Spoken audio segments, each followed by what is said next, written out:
Job, chapitre 35. Élihu reprit et dit, « Imagines-tu avoir raison? Penses-tu te justifier devant Dieu quand tu dis, que me sert-il? Que me revient-il de ne pas pécher?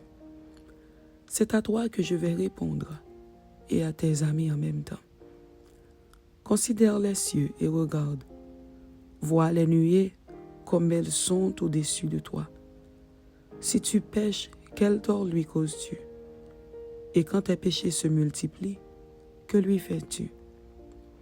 Si tu es juste, que lui donnes-tu? Que reçoit-il de ta main? Ta méchanceté ne peut nuire qu'à ton semblable. Ta justice n'est utile qu'au Fils de l'homme. On crie contre la multitude des oppresseurs. On se plaint de la violence d'un grand nombre. Mais nul ne dit, où est Dieu, mon Créateur, qui inspire des chants d'allégresse pendant la nuit, qui nous instruit plus que les bêtes de la terre et nous donne l'intelligence plus qu'aux oiseaux du ciel. On a beau crier alors, Dieu ne répond pas à cause de l'orgueil des méchants. C'est en vain que l'on crie, Dieu n'écoute pas, le Tout-Puissant n'y a point égard. Bien que tu dises que tu ne le vois pas, ta cause est devant lui, attends-le. Mais parce que sa colère ne sévit point encore, je n'ai pas à dire qu'il est peu souci du crime. Ainsi Job ouvre vainement la bouche, il multiplie les paroles sans intelligence.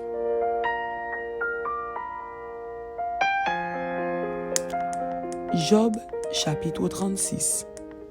Élihu continua et dit, « Attends un peu, et je vais poursuivre, car j'ai des paroles encore pour la cause de Dieu.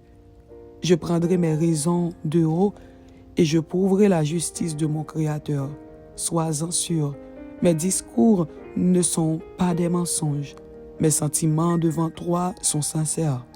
Dieu est puissant, mais il ne rejette personne. Il est puissant par la force de son intelligence. Il ne laisse pas vivre le méchant et il fait droit aux malheureux. Il ne détourne pas les yeux de dessus les justes. Il les place sur le trône avec les rois. Il les y fait asseoir pour toujours, afin qu'ils soient élevés. Viennent-ils à tomber dans les chaînes? Sont-ils pris dans les liens de l'adversité? Il leur dénonce leurs œuvres, leurs transgressions, leur orgueil. Il les avertit pour leur instruction. Il les exhorte à se détourner de l'iniquité.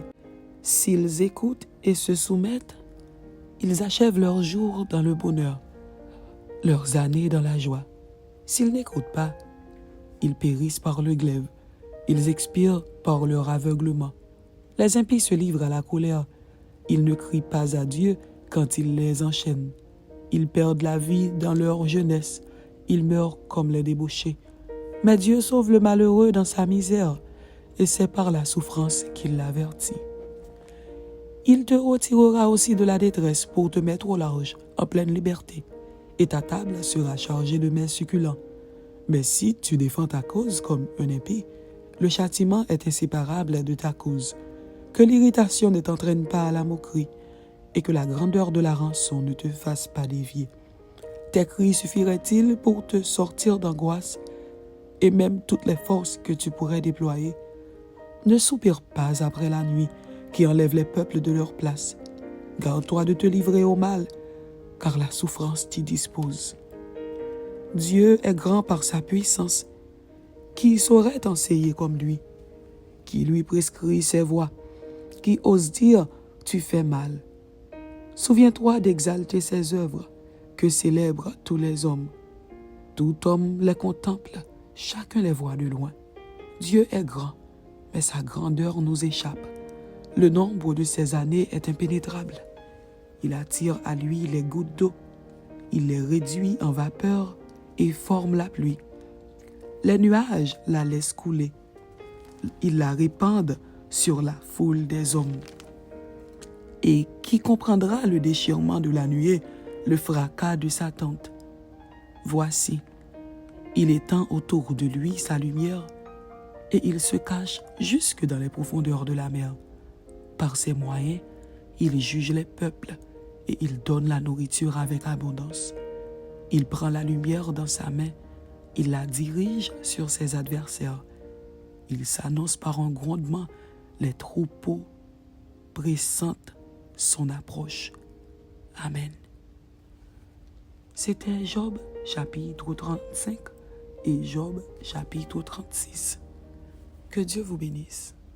Amen.